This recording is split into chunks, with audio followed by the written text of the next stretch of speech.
오늘 창세기 39장 1절에서 10절까지 말씀 보겠습니다.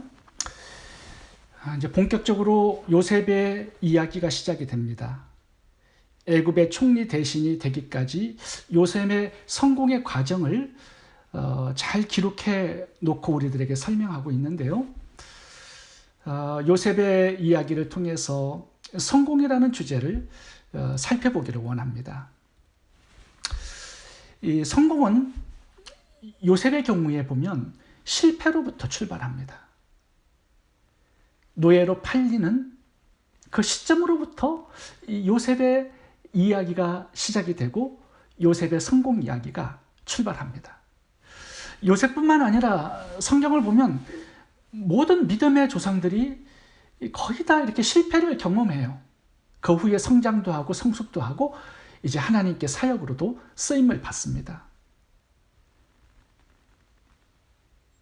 이 훈련을 받고 연단을 받아야 이제 성공자로 살아갈 수 있다는 거죠. 그래서 아브라함, 이삭, 야곱의 인생을 보면 항상 고난이 많았고 또 실패도 많이 경험합니다. 야곱의 경우를 우리가 살펴보았지 않습니까? 모든 관계들이 다 파괴돼요. 세겜에서 10년 살다가 딸이 성폭행당하고 자녀들이 세겜 부족을 학살하는 살인자가 되고 또 야곱은 환도뼈가 부러져서 장애자로 일생을 살아갑니다. 그 실패의 자리에서 하나님을 더 많이 의지하게 되죠. 하나님을 더 많이 체험하게 되고 영적으로 더욱더 성장하고 성숙해집니다. 결국에는 믿음의 조상이 되는 야곱의 모습을 보게 됩니다. 요셉도 보면 총리가 되기 전에 노예로 팔리고 또 나중에는 감옥에 들어가죠. 그런 밑바닥, 실패의 자리를 13년 동안 경험합니다. 근데 그 실패가 있었기 때문에 요셉의 성공이 가능했던 거예요. 그러니까 이 실패가 성공으로 가는 길입니다. 요셉이 그 당시에는 내리막길을 걷는 것처럼 보였지만 사실은 그 길이 애굽의 총리가 되는 오르막길이었습니다. 지름길이었어요. 우리가 이렇게 요셉처럼 노예로 팔리고 또는 억울한 누명을 쓰고 이렇게 감옥에 들어갈 때 그런 부정적인 하나의 사건을 가지고 인생 전체를 판단해서는 안 된다는 겁니다. 그것만 가지고 절망하고 낙심하면 안 된다는 거예요. 하나님의 큰 계획을 볼 수 있어야 한다는 거죠. 노예로 팔려야 요셉은 애굽의 총리가 되는 거죠. 팔리지 않았다면 팔레스틴의 목동으로 일생을 살아갔을 겁니다. 그리고 잘못하면 미워하는 형들에게 죽임을 당할 수도 있습니다. 일찍 죽을 수도 있었죠. 노예로 팔렸기 때문에 요셉은 성공한 거예요. 1절을 읽어보겠습니다. 요셉이 이끌려 애굽에 내려가매 바로의 신하 친위 대장 애굽 사람 보디발이 그를 그리로 데려간 이스마엘 사람의 손에서 요셉을 산이라. 이 1절만 딱 보면요, 낙심과 절망과 한숨이 저절로 나옵니다. 노예에게 무슨 소망이 있겠습니까? 겉으로 보면 낙심과 절망뿐이죠. 세상적인 눈으로 보면 요셉은 실패한 사람입니다.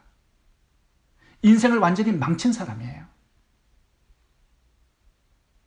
그런데 성경을 보면 요셉이 망했다, 불쌍하다 이렇게 표현한 구절이 한 구절도 나오지 않습니다. 왜냐하면 여기가 요셉의 인생 결론이 아니기 때문입니다. 과정이에요. 요셉의 인생 결론은요, 창세기 41장 가야 나옵니다. 13년 후에 가야 요셉의 인생의 결론이 나와요. 우리가 우리의 인생의 결론을 얻기까지 우리가 실수도 하고 실패도 하고 질병도 들지만 그것을 가지고 인생 전체를 판단하지 말라는 겁니다. 다윗도 그렇지 않습니까? 13년 동안 사울 왕에게 미움을 받고 3,000명의 암살단에게 쫓기는 신세가 되었는데 무슨 소망이 있겠습니까? 이것만 보고 망했다라고 판단할 수는 없는 거죠. 이 13년의 이 고난의 세월이 다윗이 이스라엘 두 번째 왕으로 나아가는 길이었습니다. 우리가 고난과 역경, 실패를 만날 때 믿어야 할 것이 있습니다. 하나님이 모든 것을 합력하여 선을 이루신다는 이 약속입니다. 두 번째, 참된 성공이 뭔지 살펴보겠습니다. 참된 성공은 하나님이 나와 함께 하시는 것입니다. 2절을 읽어봅니다. 여호와께서 요셉과 함께 하심으로 그가 형통한 자가 되어. 3절도 봅니다. 그의 주인이 여호와께서 그와 함께 하심을 보며 또 여호와께서 그의 범사에 형통케 하심을 보았더라. 23절에도 똑같은 구절이 한 번 더 나오는데요. 여호와께서 그의 범사에 형통케 하셨더라. 이 39장은 37장과 굉장히 큰 차이점이 하나 있습니다. 그게 뭐냐면 하나님의 동행하심이 37장에는 나오지 않아요. 물론 요셉이 37장에서 인신매매 당했을 때도 하나님이 동행하셨을 겁니다. 근데 그 구절은 나오지 않아요. 37장에는. 이제 39장에 와서 비로소 하나님이 요셉과 함께 하셨다라는 이 구절이 상당히 많이 나옵니다. 39장에만 5번 나와요. 요셉이 채색 옷을 입고 아버지의 사랑을 받고 있었을 때는 요셉이 하나님의 동행하심을 잘 의식하지 못했습니다. 그런데 홀로 되었을 때, 노예로 이방 땅에 홀로 던져졌을 때, 고난이 깊었을 때 요셉은 하나님의 동행하심을 더욱더 의식하는 삶을 살았다는 거예요. 하나님이 실제로 너무 잘 보인 겁니다. 고난의 세월 속에서. 그래서 하나님을 더욱더 의지하게 되었겠죠. 대화하는 사람이 되고 하나님과 동행하는 사람이 되었다는 겁니다. 이것이 요셉의 성공이었다라고 오늘 본문이 기록합니다. 오늘 본문에 형통이라는 단어가 몇 번 나오는데요. 영어로 보시면 이 단어가 success로 기록되어 있습니다. 성공. 그러니까 요셉은 노예였는데 이미 성공한 자로 나와요. 왜요? 하나님과 동행하기 때문에. 그러니까 성경에서는 이 success, 성공을 하나님과 함께하는 동행으로 정의하고 있습니다.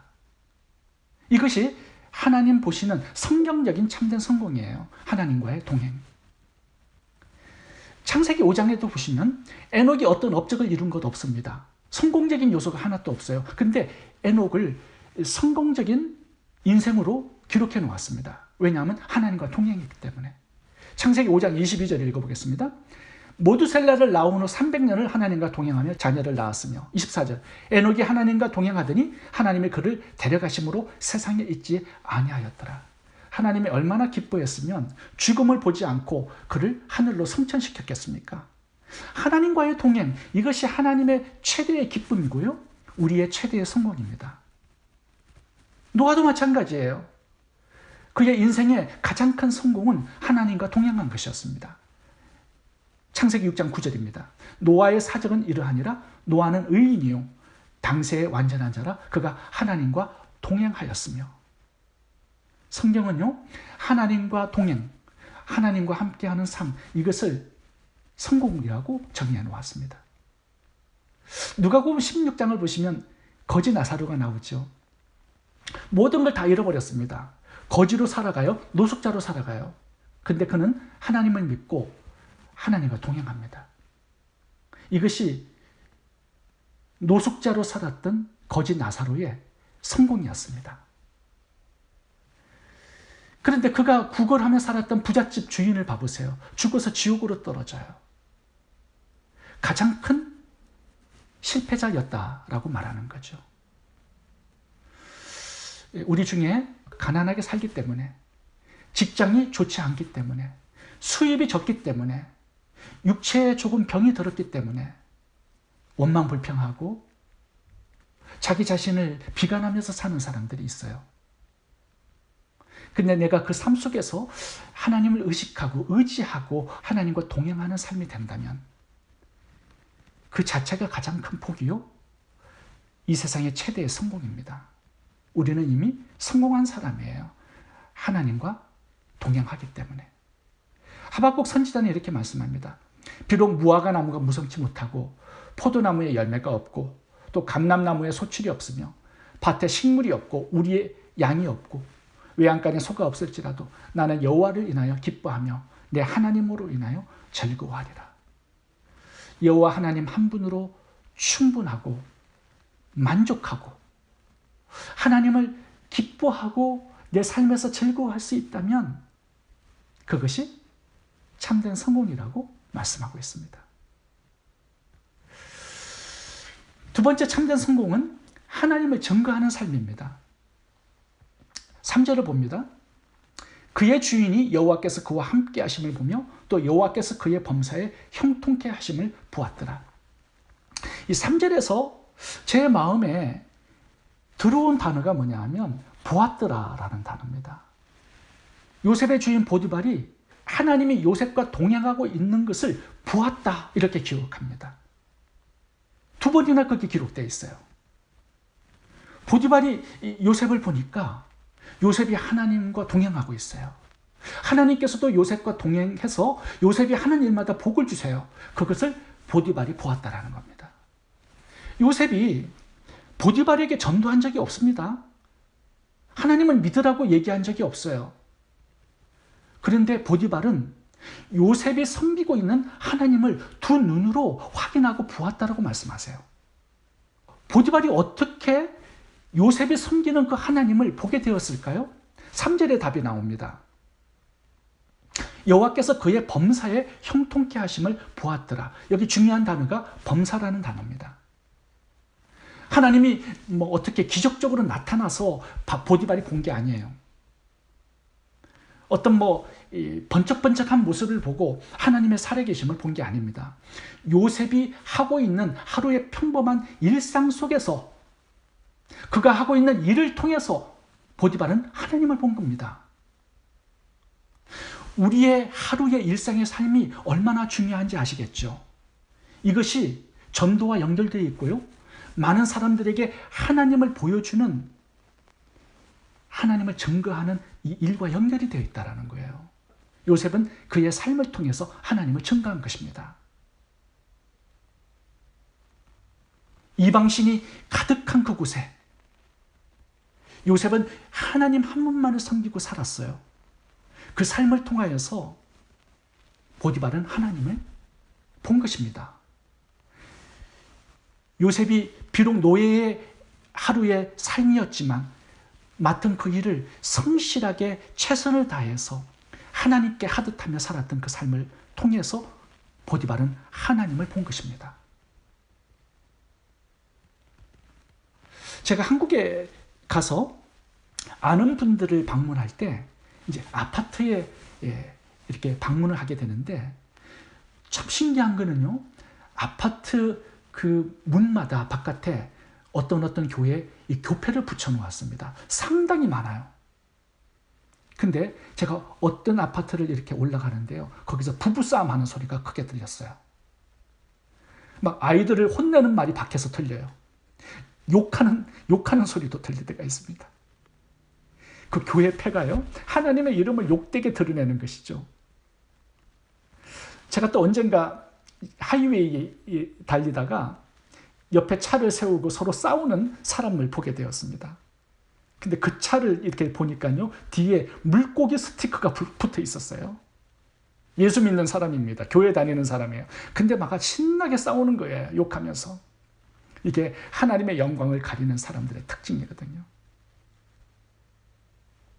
로마서 2장 14절 읽어보겠습니다. 기록된 바와 같이 하나님의 이름이 너희 때문에 이방인 중에 모독을 받는도다. 빌립보서 1장 27절 오직 너희는 그리스도 복음에 합당하게 생활하라. 우리의 삶 속에서 하나님이 나타나시고 삶 속에서 예수 그리스도의 향기가 드러나도록 그렇게 살라는 것입니다. 베드로전서 3장 1절을 보면요. 예수 믿는 아내들을 향하여서 사도 바울이 이렇게 말씀합니다. 베드로 사도가 이렇게 말씀해요.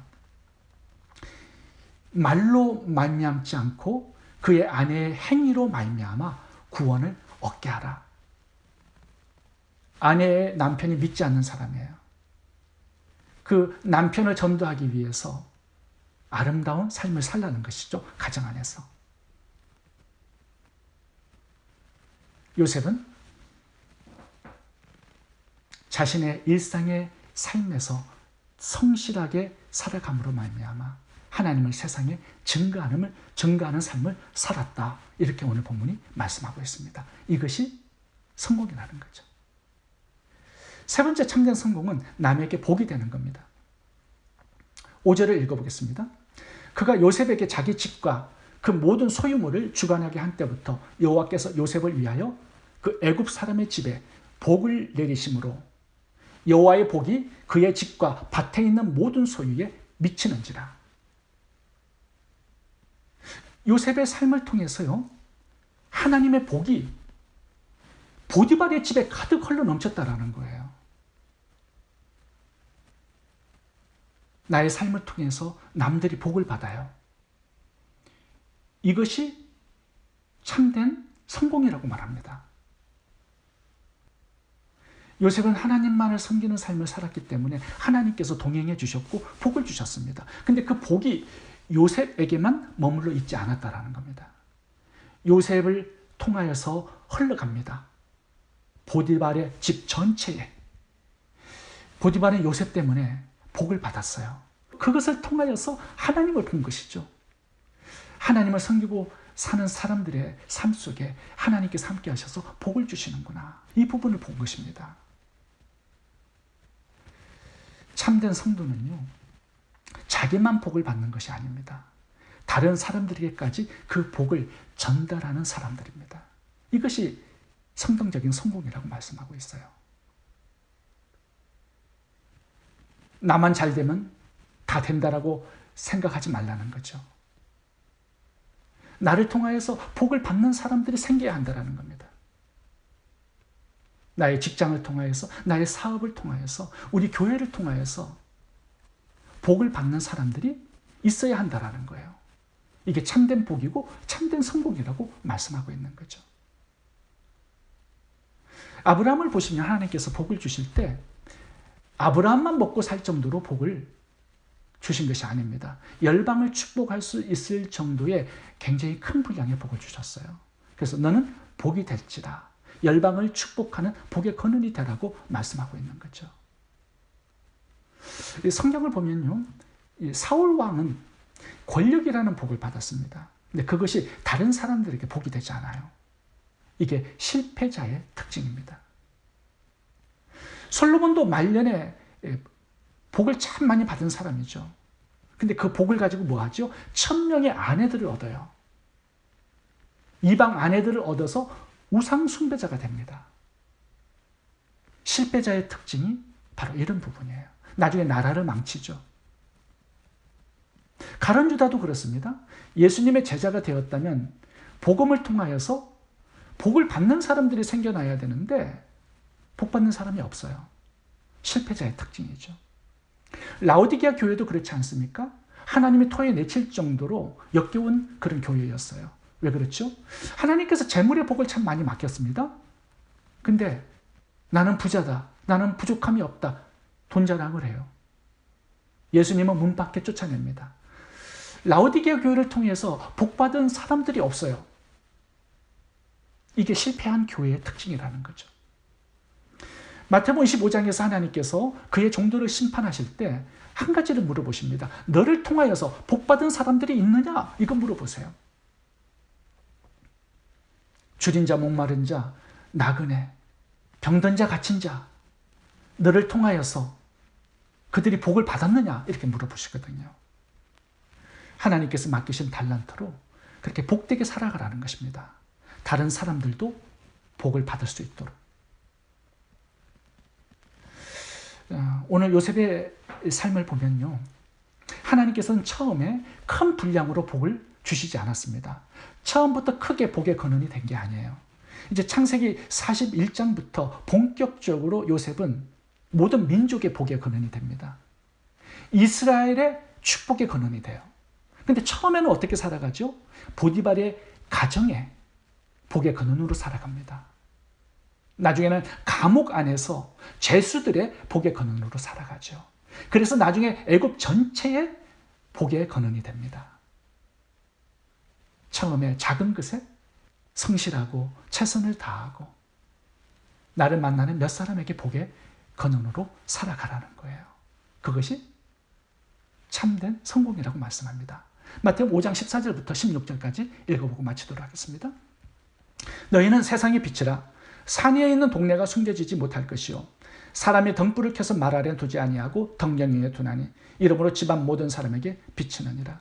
이같이 너희 빛이 사람 앞에 비치게 하여 그들로 너희 착한 행실을 보고 하늘에 계신 너희 아버지께 영광을 돌리게 하라. 기도하겠습니다.